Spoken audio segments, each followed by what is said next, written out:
Central interpolation का जो है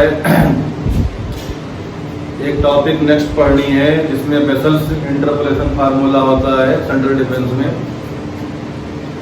तो vessels central interpolation for equal interval, तो हम लोगों ने पढ़ा गास का और स्टर्लिंग का। अब बेसल का पढ़ रहे हैं। गास के दो फार्मूले होते हैं, फॉरवर्ड और बैकवर्ड। फॉरवर्ड के क्वेश्चन लगाए हैं और फार्मूले लिखे हैं। और स्टर्लिंग का एक फार्मूला पढ़ा। जो स्टर्लिंग का फार्मूला हम लोग ऑब्टेन करते हैं, वो जो होता है गास के फॉरवर्ड और बैकवर्ड दोनों का एवरेज होता है। जब हम लोग दोनों को एक साथ में लिखेंगे फिर ऐड करेंगे तो हमारे पास वही फार्मूला आएगा।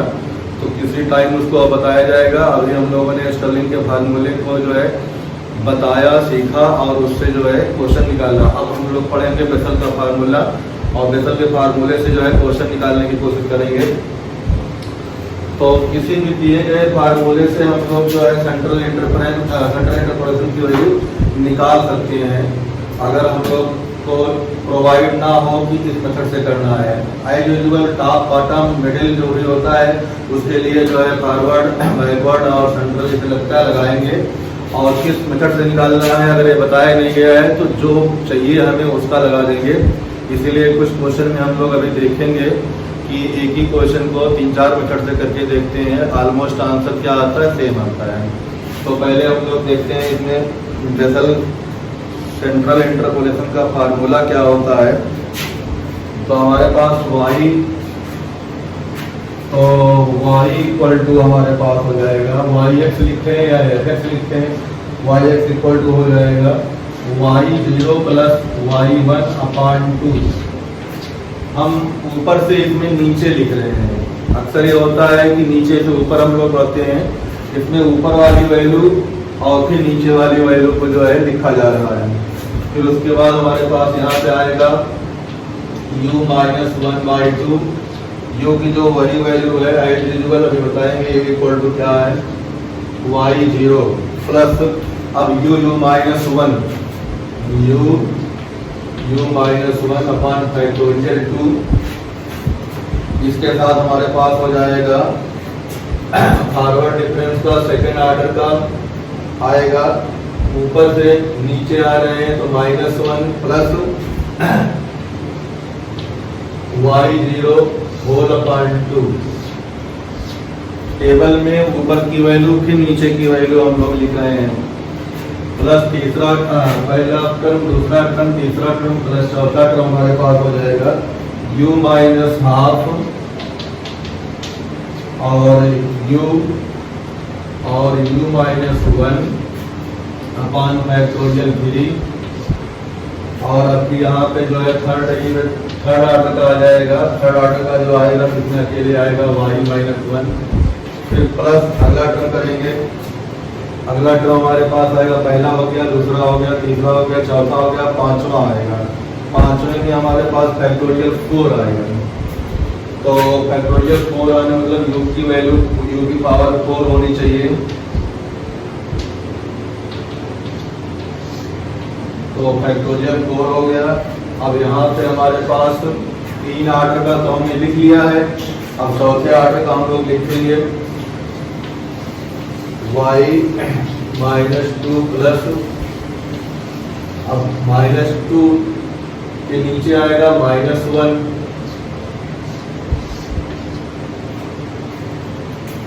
And so on where u equal to x minus x0 upon h। यहाँ पे क्या होता है, कांस्टेंट होता है, इक्वल इंटरवल की वैल्यू है इसमें सब। तो हमारे पास एक चीज निकल के आ गया। और ये फार्मूला जो होता है वेल एक्यूरेसी देता है, well defined in 1/4 less than u less than 3/4। अगर ये डेटा हमारे पास है तो बेसल फार्मूला से जो है एक्यूरेसी 100% के आसपास आ जाती है। अदरवाइज हम लोग किसी मेथड से करें, प्रिस्क्राइब किया गया है तो चाहे u की वैल्यू निगेटिव आए चाहे पॉजिटिव आए, चाहे जो आए उससे लगाना ही पड़ेगा। बाकी अगर हमारी चॉइस होगी तो हम लोग इसको इस मेथड से करते हैं। फार्मूला को मेमोराइज करना है। देखो फार्मूले में हमारे पास y0 y1 है। टेबल में पहले जो है वो 0 ऊपर होगा, फिर उसके नीचे y1 होगा। ऊपर से नीचे हम लोग बढ़ते हैं, अपान 2 करेंगे, इसमें कोई डिफरेंस नहीं लगेगा। फिर u माइनस हाफ आएगा, फिर फर्स्ट डिफरेंस ऑफ y0 आएगा, यहाँ जो होता है वही आएगा। फिर अब देखो यहाँ पे हमारे पास यहाँ u माइनस 1 अपान फैक्टोरियल 2। अब यहाँ पे फर्स्ट डिफरेंस हमारे पास लग चुका है, सेकंड डिफरेंस लगेगा y माइनस 1 और y0 लगा था यहाँ पे, फिर बाद में y0 यहाँ पे आया, लेकिन बढ़ गया अपान फैक्टोरियल 2। अब फिर सेकंड ऑर्डर का लग चुका है, थर्ड ऑर्डर का लगने वाला है और ये लगेगा यहाँ पे आके। तो यहाँ पे u minus half u minus 1 अपान फैक्टोरियल 3। थर्ड ऑर्डर का डिफरेंस y माइनस 1। ऐसे यहाँ फोर्थ ऑर्डर का लगेगा y माइनस 2 होल अपान 2। ये हमारे पास u की पावर 4 होगी, 4 पावर हमें देखना है। तो अब कुछ टेबल जो है इसकी जो बनती है उसी टेबल में वैल्यूज को हम लोग क्या करेंगे, हाईलाइट करेंगे। अब इस पर एक छोटा सा क्वेश्चन देख लेते हैं। तो क्वेश्चन देखने के लिए हम लोग जो है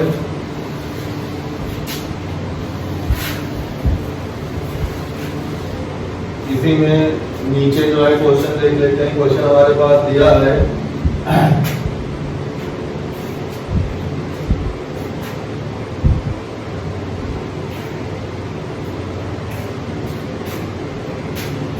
तो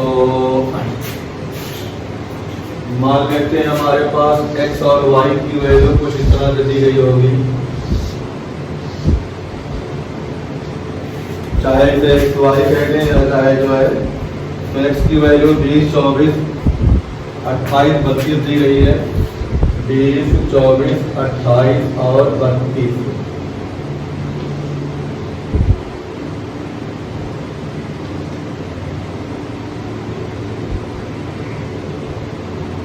है इस तरह से x की वैल्यू दी गई है, इनके रिस्पेक्टेड y की वैल्यू दी गई है 24 32 35 और 40। तो निकालना हमें जो होगा वो क्वेश्चन में मेंशन होगा। मान लिया इन्होंने कह दिया है कि हमें निकालना है y 25 की वैल्यू निकालनी है, फाइंड y 25। तो 25 निकालना है, तो इसके करीब हमारे पास वैल्यू आएगी। तो ये वैल्यू हमारे पास हो गया x0 और ये हो गया y0। ये आएगा y माइनस 1 और ये आएगा y1 और ये आएगा y2। ये x2 ये x1 ये x0 ये x माइनस 1। इस तरह से हम लोग जो है उसमें बनाएंगे टेबल में, तो हो जाएगा। y 25 निकालना, y 25 की वैल्यू 35 से छोटी आनी चाहिए और 32 से बड़ी आनी चाहिए। अगर इस बीच में हमारे पास ये वैल्यू आ गई तो हमारे पास जो मेथड जो है अप्लाई किया जाएगा वो मेथड जो है सेटिस्फाइड होगा और अथनेटिक होगा। अगर ये वैल्यू आगे पीछे हो जाती है तो लगाए हुए फार्मूले को हमें चेक करना पड़ेगा। उस फार्मूले में हो सकता है कहीं पे जो है गलती ना हुई हो, तो जरूर कहीं ना कहीं ये जो है क्वेश्चन में गलत हुआ होगा। तो अब हमारे पास जो है टेबल इसकी बनाते हैं। टेबल बनाने के लिए हम लोग के पास जो है कुछ हटाना पड़ेगा। मान लेते हैं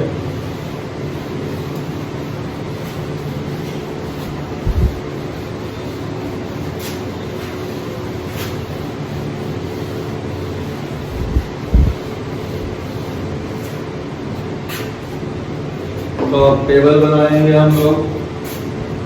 टेबल यहाँ पे x है, ये y है।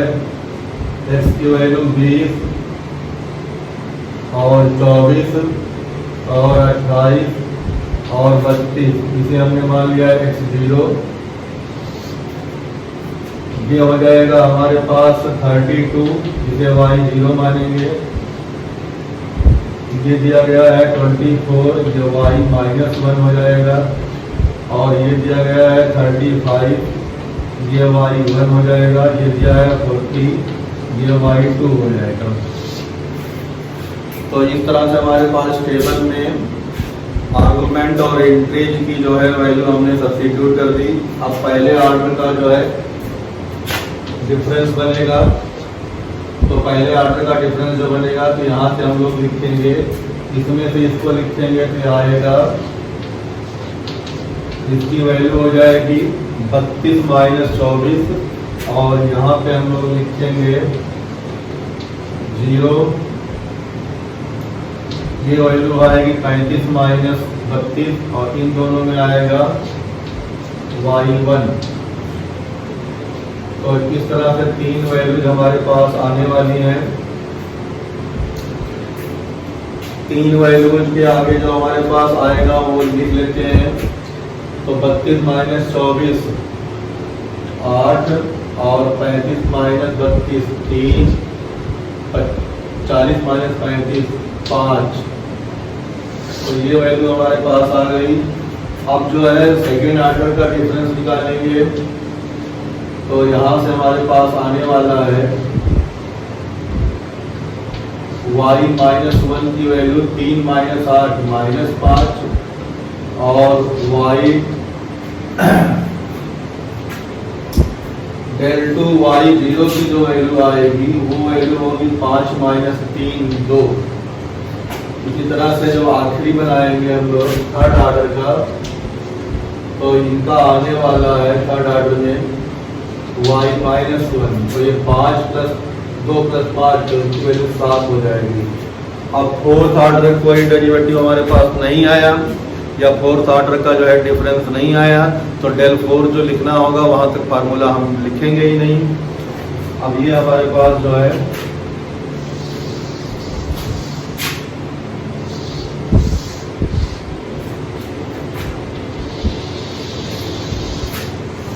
टेबल बन गई।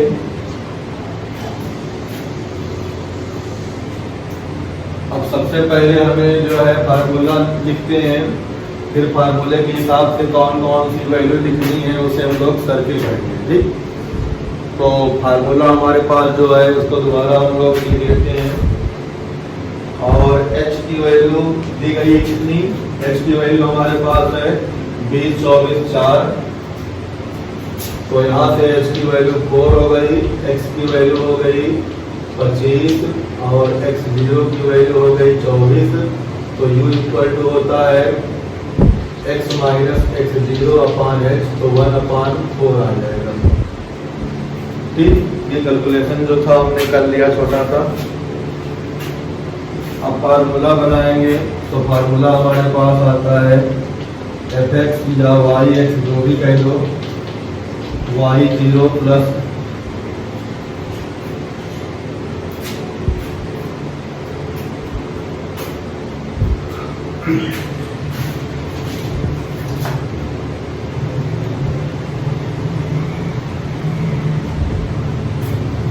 y0 प्लस y1 अपान 2 प्लस u माइनस 1/2 और forward difference of y0 plus u minus 1 upon factorial 2 forward difference of second order of y minus 1 plus forward difference of second order of y0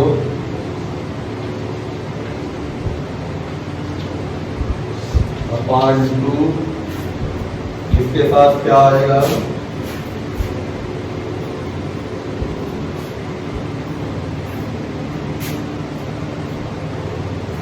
plus third जो है हमारे पास आ रहा है, तो third वाले का आ जाएगा u माइनस हाफ, तो u माइनस हाफ और u minus 1 upon factorial 3। Third order का डिफरेंस ऑफ y माइनस 1। ये जो है इतना हम लोग लिखेंगे। इसके आगे वाला जो फार्मूला आता है, इसमें चौथे ऑर्डर का आता है, वो लिखने नहीं है। तो यहाँ तक हमारे पास फार्मूला आ गया। जो ये फार्मूला आ गया तो वैल्यूज को देख लेते हैं, हाईलाइट करते हैं कौन कौन सी वैल्यू की जरूरत है यहाँ पे और कौन आएगी। तो हमारे पास y0 y1 आता है, y0 y1 के बाद जो होता है ये आएगा, तो ये और ये दोनों जो है साथ में आते हैं। फिर y0 डेल्टा y0 के बाद जो है डेल्टा y1 और डेल्टा y0 आएगा, तो ये वैल्यू और ये वैल्यू साथ में आएगी। फिर उसके बाद हमारे पास यहाँ आता है L2, तो ये वैल्यू हो जाएगी। तो कुल मिला जुला के हमारे पास जो वैल्यू लिखनी है ये दोनों लिखनी है और ये लिखनी है और ये दोनों लिखनी है और ये लिखनी है, और u की वैल्यू 1/4 है वो लिखा जाएगा। तो अब जो है इसी में हम लोग जो है वैल्यू डाल देते हैं। तो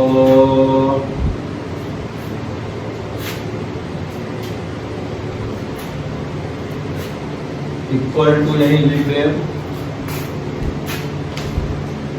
इक्वल टू कितना बनने वाला है यहाँ पे देखो, y0 मतलब 32 प्लस y1 35 अपॉन 2, फिर प्लस u की वैल्यू 1/4, तो 1/4 माइनस 1/2 और डेल्टा y0 की वैल्यू 3 प्लस 1/4 और 1/4 माइनस 1/2 नीचे फैक्टोरियल 2, डेल्टा 2y माइनस 1 -5 और प्लस 2, तो -5 प्लस 2 अपॉन 2, और इसके साथ तो लिख दिया है। और एक क्रम आएगा और प्लस क्वेश्चन हटा देते हैं,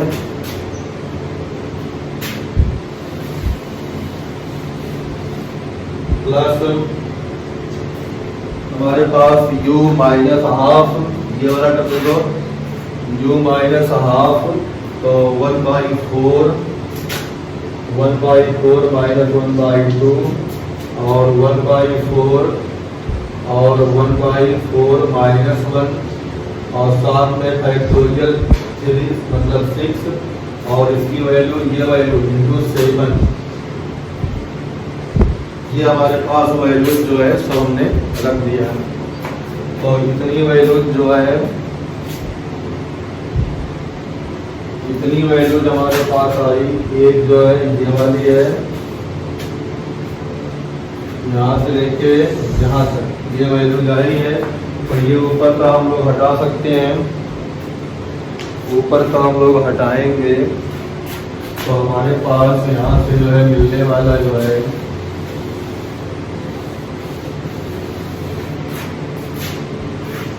तो y25 की जो वैल्यू आएगी 32 और 35 67/2, तो 33.5,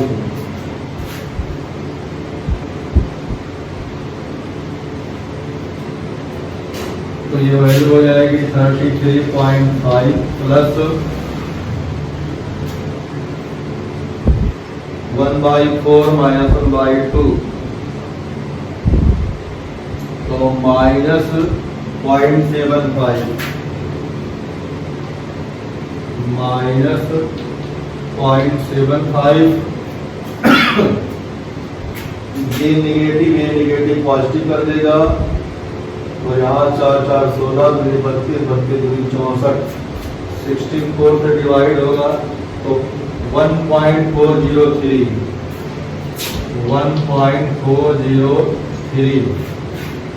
403, और फिर इसमें देखो ये नेगेटिव पॉजिटिव, फिर पॉजिटिव हो जाएगा, ये इसका हो जाएगा हमारे पास ऑलमोस्ट 0.0 0.054687 राउंड अप कर लेना कुछ और, तो ये हमारे पास जो है सबको सॉल्व करके आएगा 32.945